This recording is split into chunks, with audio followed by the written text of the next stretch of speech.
In the heart of Lagos, inside one of the city's most prestigious hotels, a wedding unlike any other was unfolding, with the chandeliers sparkling like diamonds and the marble floors gleaming under the soft glow of golden lights. While waiters in sharp black tuxedos glided through the crowd carrying trays of champagne and exotic dishes. Everything about the evening screamed wealth, power, and influence, and at the center of it all stood Chuka Okafor, a young black African billionaire whose name commanded respect across Nigeria's business world. A man who believed he was untouchable, and tonight he was about to wed Ifeoma, a woman admired for her beauty and social grace. Dressed in a pearl-white gown stitched with silver embroidery from Paris, her long veil flowing like a river of stars, while Chuka himself looked immaculate in a white tuxedo with a black bow tie and diamond-studded wristwatch, his every move radiating confidence, as though the night belonged to him alone. Yet, hidden beneath the surface of this perfect celebration was a storm that none of the guests could anticipate.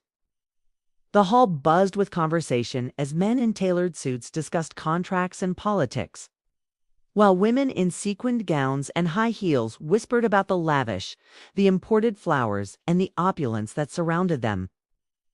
But when the music softened and the pastor called for silence to begin the vows, the crowd quickly fell into reverent stillness, their attention drawn to the couple standing before the altar, their hands joined, their eyes reflecting the weight of the moment. Yet, just as Chuka opened his mouth to repeat the sacred vows, the heavy oak doors at the back of the hall creaked open, their sound slicing through the silence like thunder. And all eyes turned to see a figure walking forward with unshakable grace. Her emerald green gown shimmering beneath the lights, her head held high with a quiet strength that made every guest pause mid-breath, was a daze. The woman Chuka had once humiliated and looked down on years ago, when she was nothing more than a young intern in his company, wearing cheap blouses and carrying a second-hand handbag, desperate to prove herself in a world that dismissed her. Back then, Chuka had laughed at her ambitions, telling her in front of his executives that a woman like you will never rise above the bottom. Words that had scarred her deeply. But instead of breaking, those words became the fire that fueled her rise. And now, tonight, she returned, no longer the insecure intern he mocked, but a striking black African woman of elegance and quiet power. Her natural beauty accentuated by her modern gown, her steps measured as if she owned the very ground she walked on. Murmurs rippled through the crowd as they recognized her, voices clashing in hushed tones. Isn't that the girl from his office? What is she doing here?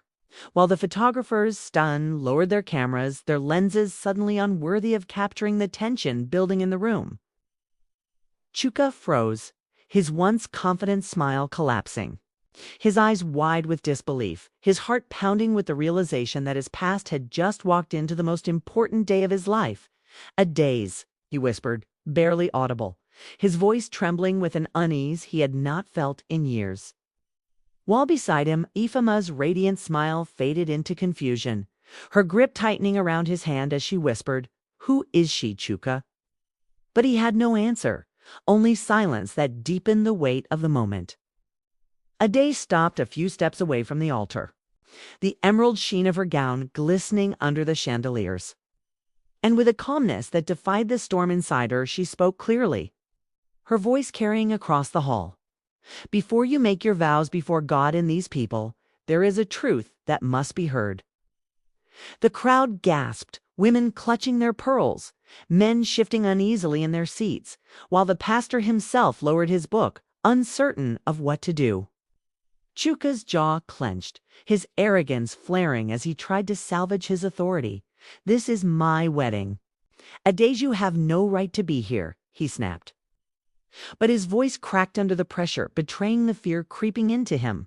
Taze, unshaken, lifted her hand gently, silencing him with dignity, her eyes locking onto his with a piercing calm that silenced even the whispers in the hall. "You once told me I was nothing," she said, her voice firm. "That women like me belonged beneath your feet while men like you sat on thrones. But tonight, I do not stand here to embarrass you. I stand here to reveal the truth that you have hidden from everyone in this room." The air thickened, tension twisting like a rope pulled too tight. And every guest leaned forward, holding their breath as if the truth itself might shatter the glass chandeliers above them. Chuka's pulse raced, sweat forming at the edge of his brow despite the cool air conditioning. His mind replaying the cruel laughter he had once shared at Adi's expense. Never imagining she would rise, never dreaming she would return on this night of all nights. Ifama's lips trembled, her eyes darting between her groom and the woman before her. Desperation in her voice as she asked again, louder this time, "Chuka, who is she?" But again, silence was his only reply, a silence that screamed louder than any confession. Adi's gaze swept over the guests, many of whom shifted uncomfortably in their designer suits and gowns, their curiosity battling with unease. Finally, she spoke words that cut like a blade. "This wedding is built on lies. And the man you see before you is not who you think he is." Gasps echoed through the hall as shock rippled across the faces of the wealthy elite gathered there, whispers rising like a storm. What does she mean? What secret? Until the tension became unbearable, every eye pinned to a daze. Every ear desperate for the truth that would shake the evening to its core. And as the silence returned, heavy and suffocating, the grand wedding that had begun with perfection now stood on the brink of collapse, its fate hanging on the words of the woman who had once been dismissed, but who now commanded the room with unshakable strength. The grand hall, once filled with the soft melody of string instruments, now stood in heavy silence as every guest turned their gaze toward Adaze. The woman whose presence had shattered the pristine image of Chuka Okafor's lavish wedding. Her emerald green gown shimmered under the chandeliers, reflecting the light in waves that seemed to ripple through the room itself. And for the first time, Chuka felt the weight of every word he had ever spoken, every act of arrogance he had committed, pressing down on him with relentless force, reminding him that wealth and status could never erase the past. Nor could they shield him from the consequences of his disregard for those he once considered beneath him. The Black African guests, men in impeccably tailored suits and women in sparkling gowns, held their breath as Adaze stepped forward. Her posture elegant, her expression calm yet commanding, every movement conveying the quiet power that had grown within her over the years. Even the pastor paused, uncertainty flickering across his face, as if sensing that the vows about to be spoken would no longer follow the path originally intended.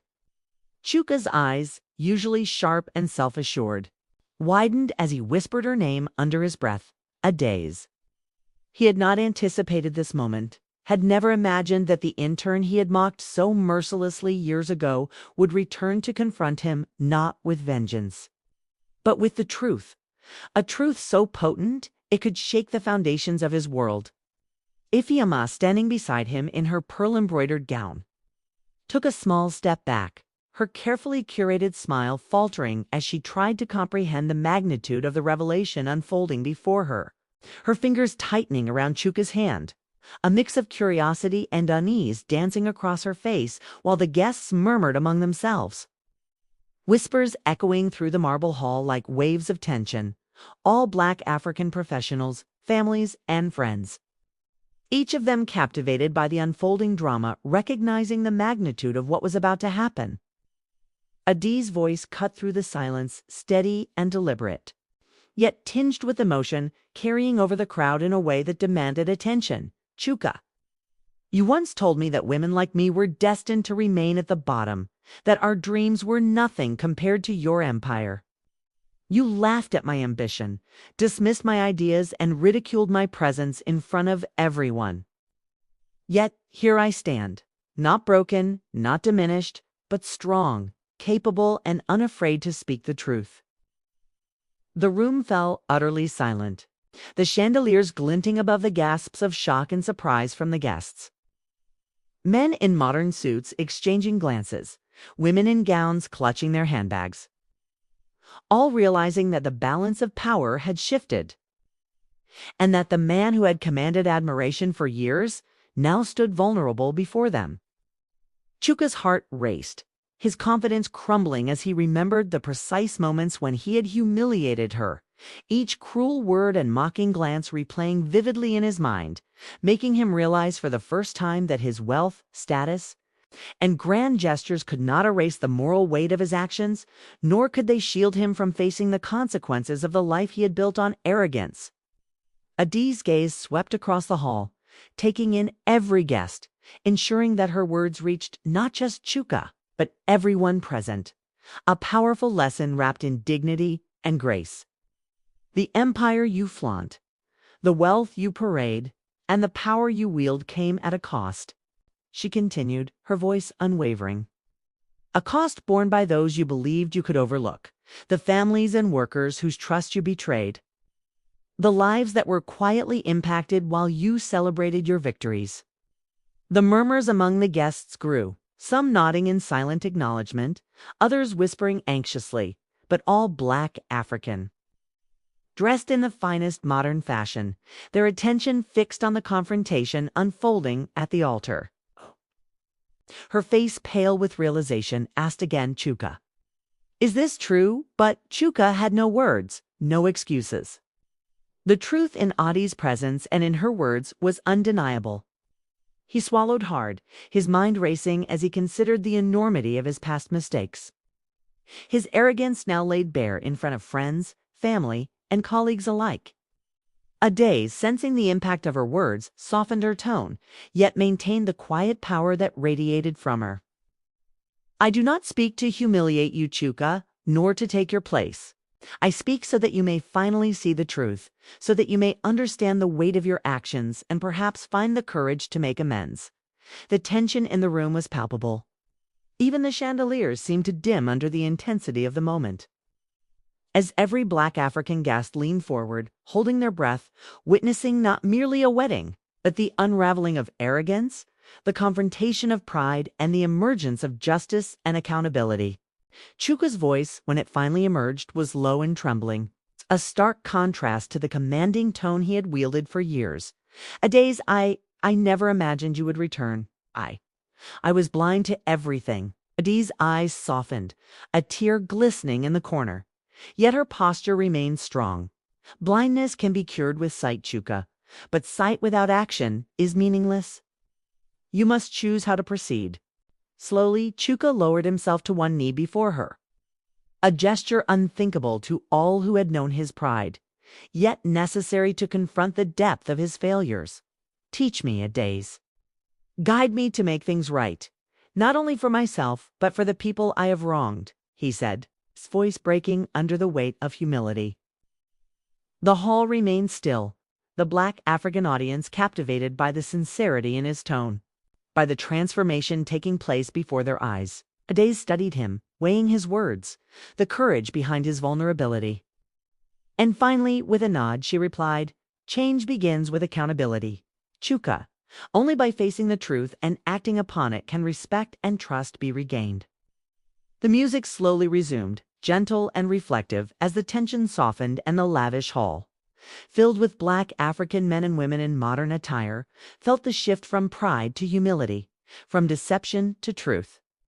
That evening, the wedding was no longer merely a celebration of wealth or social status. It became a lesson in integrity, the power of courage, and the unyielding strength of those once overlooked. Chuka vowed to rebuild not only his empire but his conscience, guided by honesty and justice, while Ades, having stood tall through humiliation and triumph alike, exemplified the resilience and moral strength that defines true greatness. Every guest left with a clear message.